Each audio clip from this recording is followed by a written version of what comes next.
ಇಟ್ಟಿದ್ದಾನೆ, ನಮ್ಮ ಆದಾಯಗಳನ್ನ ಹೆಚ್ಚಿದ್ದಾನೆ. ಪ್ರತಿಯೊಂದನ್ನು ದೇವರು ಏನೆಲ್ಲ ಒಂದು ಮಾಡೇ ಮಾಡಿದಾನೆ. ದಾವೀದ ಬರೆದ ಕೀರ್ತನೆ 103 ಹೇಳ್ತಾ ಇದ್ದಾನೆ, ದೇವರು ಮಾಡಿದಂತ ಉಪಕಾರಗಳನ್ನು ಒಂದು ಮರೆಯಬೇಡ್ರಿ ಅಂತ ಹೇಳ್ತಾನೆ. ಏನ್ ಮಾಡ್ಯಾನ್ರಿ ಅಂಬೇಕಿಲ್ಲ, ನಂಬಿದವರಿಗೆ ಮಾತ್ರ ಅದು ಗೊತ್ತಾಗ್ತಾನೆ. ಆದ್ರೆ ಯಾರು ಕ್ರಿಸ್ತನಲ್ಲಿ ಇರ್ತಾರೋ ಅವರೆಲ್ಲರಿಗೂ ಆತನ ತಿಳಿಯಪಡಿಸ್ತಾನೆ ಅಂತ ಹೇಳ್ತಾರೆ. ಸೊ ಅದಕ್ಕೋಸ್ಕರ ಇಲ್ಲಿ ನೋಡ್ರಿ, ಸಮಯದ ಪರಿಪಾಲನೆ ಬಹಳ ಪ್ರಾಮುಖ್ಯವಾಗಿದೆ.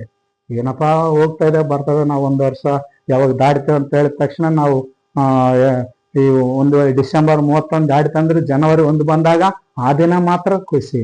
ನಾವು ನೋಡ್ತಾ ಇದೀವಿ ಅಲ್ಲಿ ಬರೀ ಡೇಟ್ ಚೇಂಜ್ ಆಗ್ತೈತೆ ಹೊರತಾಗಿ ಸಮಯ ಒಂದೇ ಆಗಿದೆ. ಅಲ್ಲಿ ನಾವು 2025ರಿಂದ 26 ಇದೆ, ಸಂಖ್ಯೆ ಚೇಂಜ್ ಆಗಿದೆ. ಬಟ್ ನಮ್ಮಲ್ಲಿ ಸಮಯ ಹಾಗೇ ಇದೆ. ಆದ್ರೆ ದೇವರಿಗೆ ನಾವು ಯಾವ ರೀತಿಯಿಂದ ನಾವು ಬೆಳಿತಾ ಇದ್ದೀವಿ, ಆತನ ಮಕ್ಕಳಾಗ್ತಾ ಇದ್ದೀವಿ, ಆತನ ಕೆಲಸಕ್ಕಾಗಿ ನಾವು ಇದ್ದೀವಿ. ಮತ್ತೆ ಆತನ ಕೊಟ್ಟಿರುವಂತ ಸಮಯದಲ್ಲಿ ನಾವು ಹೇಗೆ ಬೆಳಿತಾ ಇದೀವಿ ಎಂಬುದು ನಾವು ಪ್ರತಿಯೊಬ್ಬರು ನಾವು ಅರ್ಥ ಮಾಡಿಕೊಳ್ಬೇಕಾಗ್ತದೆ. ನನ್ನ ಪ್ರೀತಿಗಳ ಸಹೋದರ ಸಹೋದರಿಯರೇ, ದೇವರ ವಾಕ್ಯವನ್ನು ಆಲಿಸುವಂತ ನನ್ನ ದೇವ ಜನರೇ, ಯಾಕಂತಂದ್ರೆ ಸಮಯವುದು ಎಲ್ಲವೂ ದೇವರಿಂದನೇ ನಿರ್ಣಯ ಆಗಿದೆ. ಆದ್ರೆ ಇದನ್ನು ನಾವು ಕಾಲವನ್ನು ನಾವು ಕಳೀತಾ ಇದ್ದೀವಿ, ಸುಮ್ಮನೆ ಇರಬಾರ್ದು. ಮುಂದೆ ನಾವು ಯೇಸು ಸ್ವಾಮಿ ಹೇಳ್ತಾ ಇದ್ದಾನ, ಪ್ರತಿಯೊಬ್ಬರಿಗೆ ನಾನು ನಿಮ್ಮನ್ನು ಕಾಯ್ತಾ ಇದ್ದೇನೆ, ಯಾಕಂತಂದ್ರೆ ಸಮಯ ನಿಮಗೆ ಕೊಟ್ಟಿದ್ದೇನೆ, ಆ ಸಮಯದಲ್ಲಿ ನೀವು ಒಳ್ಳೇದ್ ಮಾಡ್ರಿ. ಯಾಕಂತಂದ್ರೆ ಸಮಯ ಹೋದ್ಮೇಲೆ ಮತ್ತೆ ಬರ್ಲಿಕ್ಕೆ ಆಗೋದಿಲ್ಲ. ಹೋದ ವರ್ಷದಾಗ ನಾವು ಮತ್ತೆ ಇರ್ಬೇಕಪ್ಪ ಅಂತ ನೋಡೋದಕ್ಕೆ ಆಗಲ್ಲ. ಯಾಕಂದ್ರೆ ದೇವರು ಮತ್ತೆ ನಿನಗೆ ಹೊಸದನ್ನು ನಿನಗೆ ಅನುಗ್ರಹಿಸ್ತಿರ್ತಾನೆ ಅಂತ ಹೇಳ್ತಾನೆ. ಅದಕ್ಕೋಸ್ಕರ ನಾವು ಮುಂದೆ ನಾವು ನೋಡ್ಬೇಕಾಗಿರೋದಂತ ದೇವರ ವಾಕ್ಯ ಭಾಗದಲ್ಲಿ ನಾವು ಪೌಲನು ಕೊರಿಂಥದವರು ಬರೆದ 1ನೇ ಪತ್ರಿಕೆ 16ನೇ ಅಧ್ಯಾಯ 13-14ನೇ ವಚನ ನಾವು ನೋಡ್ಕೊಳ್ಳೋಣ.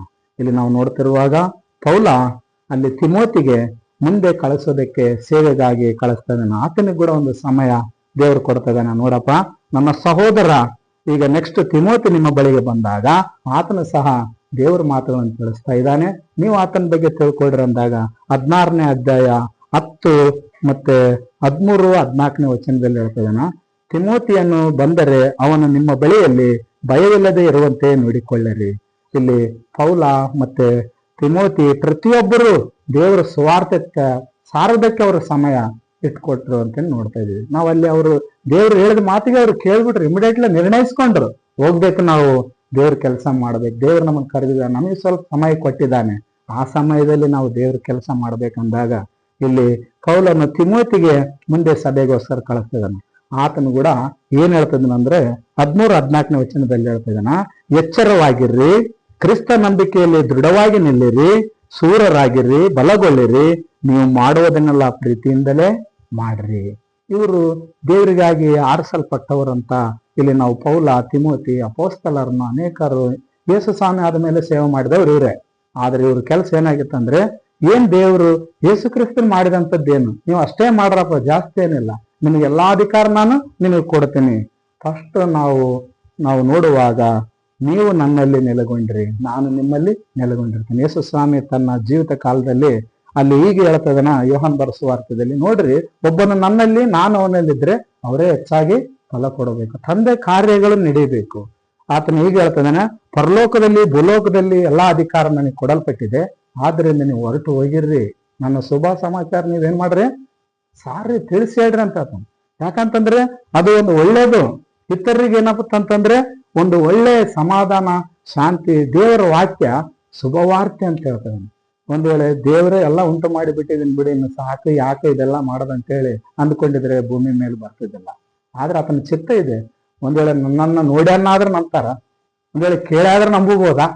ಸ್ವಸ್ಥತೆ ಮಾಡ್ತಾನ, ಅದ್ಭುತ ಕಾರ್ಯಗಳು ಮಾಡ್ತಾನ, ಅನೇಕವಾದ ಮಾಡ್ತಾನೆ ಯೇಸು ಸ್ವಾಮಿ.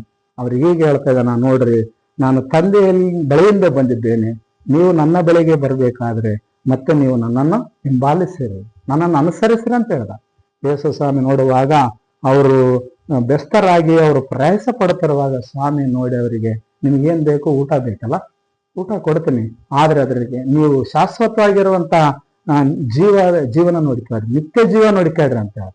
ಬದುಕುವುದೇ ಅಷ್ಟೇ ಅಲ್ಲ, ಮುಂದೊಂದು ದಿನ ನಿಮಗೆ ದೇವರ ಬಳಿಯಲ್ಲಿ ನೀವು ಶಾಶ್ವತವಾಗಿ ಯುಗಾಂತರಗಳು, ತಲತಲಾಂತರಗಳವರೆಗೆ ಅಂತ ಹೇಳ್ತಾನ. ಇಲ್ಲಿ ದೇವ್ರು ಹೇಳ್ತಾನ ಯಾವಾಗಲೂ ಅಂತ ಹೇಳ್ತಾನ. ಇಲ್ಲಿ ಒಂದು ದಿವಸ ದೇವ್ರ ಇದಕ್ಕ ಈ ಲೋಕಕ್ಕೆ ತಕ್ಕಂತೆ ಒಂದು ಅಂತ್ಯ ಇಡ್ತಾನ.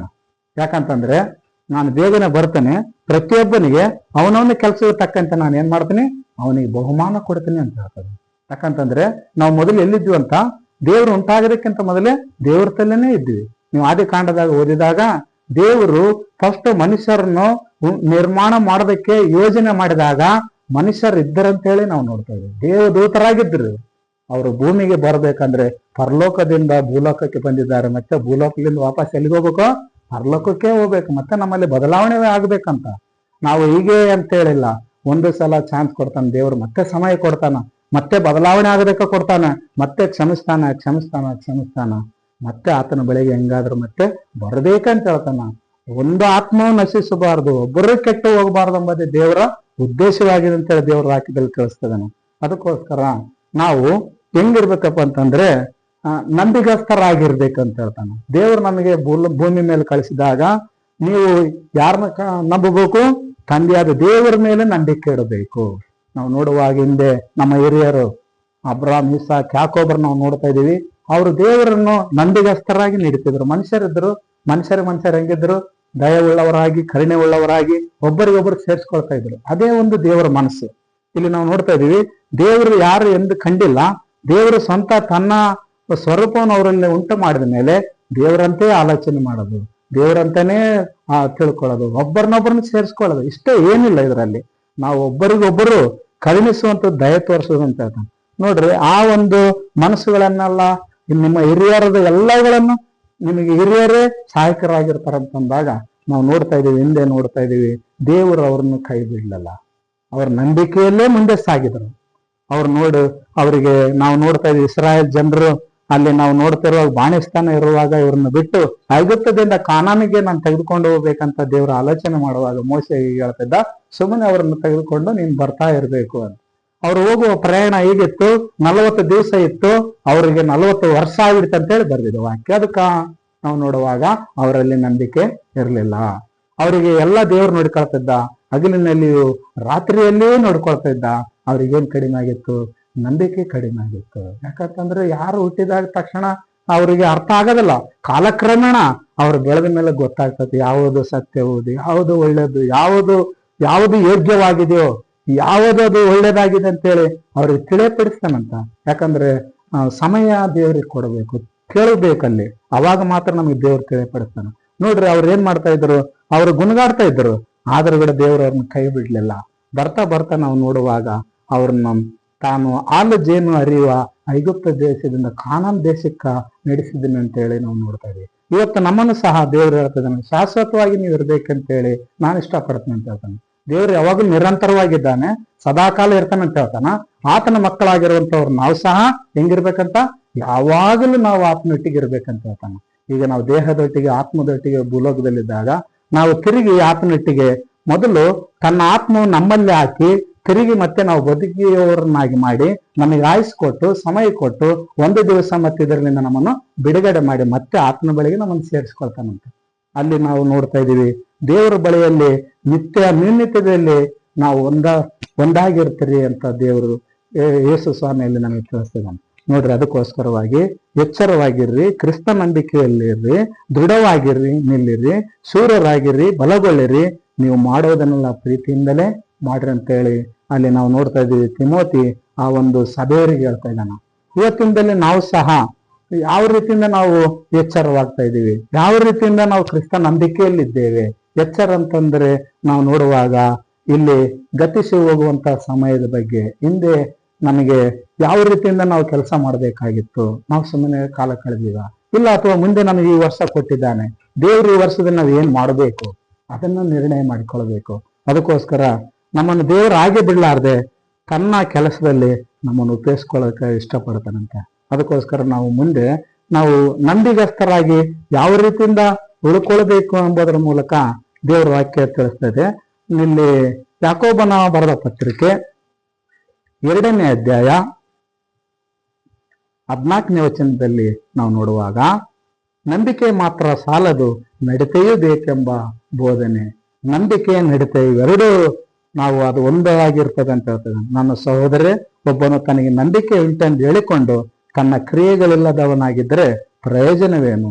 ಅಂತ ನಂಬಿಕೆ ಇವನನ್ನು ರಕ್ಷಿಸುವುದೋ ಒಬ್ಬನು ಸಹೋದರನೇ ಇಲ್ಲವೇ, ಒಬ್ಬ ಸಹೋದರನಿಗೆ ಬಟ್ಟೆಯು ಆ ದಿನದ ಆಹಾರ ಇಲ್ಲದೆ ಇರುವಾಗ ನಿಮ್ಮಲ್ಲಿ ಒಬ್ಬನು ಅವರಿಗೆ ದೇಹಕ್ಕೆ ಬೇಕಾದನ್ನು ಕೊಡದೆ ಸಮಾಧಾನದಿಂದ ಹೋಗಿರೆಂದು ಬೆಂಕಿ ಕಾಳಿಸಿಕೊಳ್ಳಿರಿ, ಹೊಟ್ಟೆ ತುಂಬಿಸಿಕೊಳ್ಳಿರಿ ಎಂದು ಬರೀ ಮಾತು ಹೇಳಿದರೆ ಪ್ರಯೋಜನವೇನು? ದೇವರು ನಮಗೇನ್ ಮಾಡ್ತಾನೆ? ನಮಗೆ ಉಡಿಸಿ ತೊಡಸ್ತಾನೆ, ಎಲ್ಲ ಮಾಡ್ತಾ ಇದ್ದಾನ.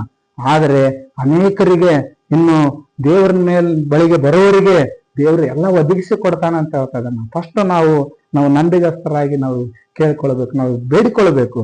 ದೇವರು ಹೇಳ್ತಾನ, ನೀವು ನನ್ನ ಬಳಿಗೆ ಬಂದು ನೀವು ಬೇಡಿಕೊಳ್ಳಿರಿ, ಎಲ್ಲವನ್ನು ಹೊಂದುವರಾಗಿದ್ದೀರಿ ಅಂತ ಹೇಳ್ತಿದ್ದಾನ.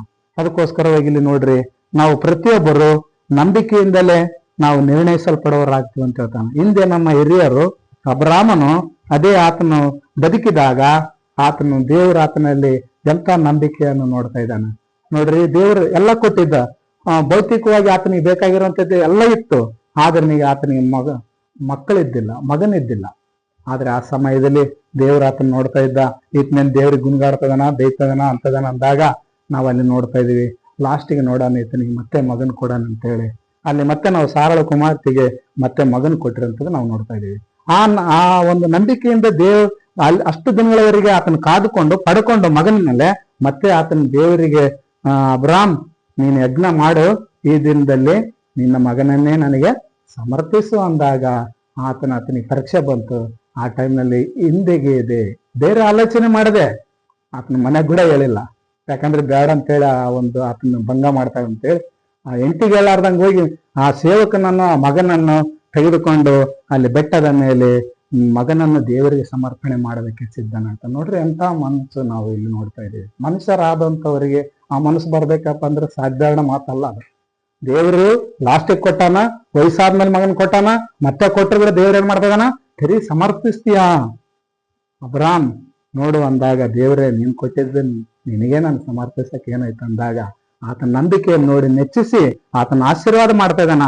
ಇಲ್ಲಿ ಹೀಗೆ ಹೇಳ್ತಾ ಇದ್ದಾನ, ಅಬ್ರಾಮ್ ನೀನು ಎಲ್ಲಾ ಬದುಕುವವರಿಗೆಲ್ಲರಿಗೆ ನಂಬಿಗಸ್ತನಾಗಿರೋದ್ರಿಂದ ನೀನು ಕುಲಪಿತೃ ಯಜಮಾನನಾಗು ಅಂತ ನೋಡ್ರಿ. ಆತನ ಯಾವ ರೀತಿ ದೇವರು ಆತನ ಆಶೀರ್ವಾದ ಮಾಡಿದ. ನಂಬಿಕೆಯಲ್ಲಿ ಆತನ ಬಿದ್ದೋಗ್ಲಿಲ್ಲ. ಆತನ ಒಂದೇ ಮಾತು ದೇವರೇ ಕೊಟ್ಟಾನ, ದೇವರೇ ತೆಗೆದುಕೊಂಡಾನ. ನಾವು ನೋಡ್ತಾ ಇದ್ದೀವಿ ಹಿಂದೆ ಭಕ್ತರು ಕೂಡ ಅದೇ ರೀತಿಯಿಂದ ಕೆಲವೊಂದು ಸಲ ಅವರು ನಡ್ಕೊಂಡ್ರು, ದೇವರಿಗೆ ನಂಬಿಗಸ್ತರಾಗಿ ಇದ್ದರು, ಜೀವಿಸಿದ್ರು ಅಂತೇಳಿ ನಮಗೆ ತೋರಿಸ್ತದೆ. ನಾವು ಆಲೋಚಿಸೋಣ. ಕರ್ತನಲ್ಲಿ ಪ್ರೀತಿಯುಳ್ಳ ನನ್ನ ಸಹೋದರ ಸಹೋದರಿಯರೇ, ಈ ಮಾತುಗಳನ್ನು ಆಲಿಸುವಂತ ಎಲ್ಲ ನನ್ನ ದೇವರ ಮಕ್ಕಳೇ ನೋಡ್ರಿ. ಯಾಕಂತಂದ್ರೆ ದೇವರು ನಂಬಿಗಸ್ತನಾಗಿದ್ದಾನೆ. ಇವತ್ತು ನಾವು ಒಬ್ಬರಿಗೊಬ್ಬರು ನಂಬಿಗಸ್ತರಾಗಬೇಕು. ಯಾಕಂತಂದ್ರೆ ದೇವರು ನಮ್ಮಲ್ಲಿದ್ದಾನಪ್ಪ ಅಂದ್ರೆ ಆತನ ಕ್ರಿಯೆಗಳೇ ಇನ್ನೊಬ್ಬರಿಗೆ ನಾವು ತೋರಿಸಬೇಕು.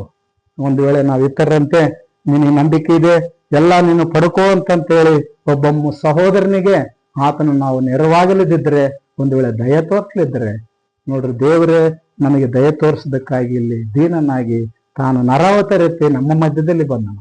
ಇವತ್ತು ಮಾನವರನ್ನ ರಕ್ಷಣೆಗೋಸ್ಕರವಾಗಿ ತಾನು ಎಲ್ಲವನ್ನು ಬರಿದು ಮಾಡಿಕೊಂಡು ನಮ್ಮ ಹಿತಕ್ಕಾಗಿ ನಮ್ಮ ಒಳ್ಳೆಯದಕ್ಕಾಗಿ ತನ್ನನ್ನೇ ಸಮರ್ಪಣೆ ಮಾಡಿಕೊಂಡನು. ಇವತ್ತು ನೀವೇನ್ ಮಾಡ್ತಾ ಇದ್ದೀವಿ? ದೇವರ ಕೆಲಸದಲ್ಲಿ ನಾವೇನು ನಮ್ಮ ಇಷ್ಟದಾಗಿಲ್ಲ, ದೇವರದು ನಮಗೆ ಕೊಟ್ಟಿರುವಂಥದ್ದನ್ನೇ ನಾವು ಇನ್ನೊಬ್ಬರಿಗೆ ನಾವು ಸಾರಿ ಹೇಳಬೇಕಂತ ಹೇಳ್ತಾನೆ. ಅದಕ್ಕೋಸ್ಕರ ನಾವು ನೋಡ್ತಾ ಇದ್ದೀವಿ, ಕ್ರಿಸ್ತ ನಂಬಿಕೆಯಲ್ಲಿ ಇರಬೇಕು, ದೃಢವಾಗಿ ನಿಲ್ಲಬೇಕು. ಬೇರೆ ಕಡೆ ಆಲೋಚನೆ ಇರಬಾರ್ದು. ದೇವರ ವಾಕ್ಯದ ಕಡೆನೇ ನಾವು ಗಮನ. ದೇವ್ರು ಏನ್ ಹೇಳ್ತಾನ ನಾವು ಕಾದುಕೊಂಡಿರ್ಬೇಕು. ದೇವ್ರು ಹೇಳಿರುವಂತ ಮಾತುಗಳನ್ನು ನಾವು ಆಲೋಚಿಸಬೇಕು.